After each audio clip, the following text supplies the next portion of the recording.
Das heißt zum Beispiel konkret, dass wir weniger Starkniederschlagsereignisse haben, dass wir weniger Überschwemmungen haben. Das heißt auch, dass in gewissen Bereichen die Dürrenperioden weniger häufig und auch weniger intensiv ausfallen. Laura Vimpia Buschi Sturna, il clima si scalda mo per 1,1 grads entsteigt aus.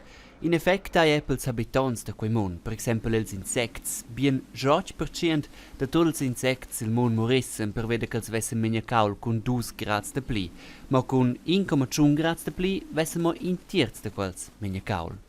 Es bedeutet aber auch, dass beispielsweise gewisse Ökosysteme wie Korallenriffe eben vielleicht teilweise gerettet werden könnten, die sonst dem Untergang geweiht sind, wenn die globale Erwärmung bis 2 Grad ansteigt.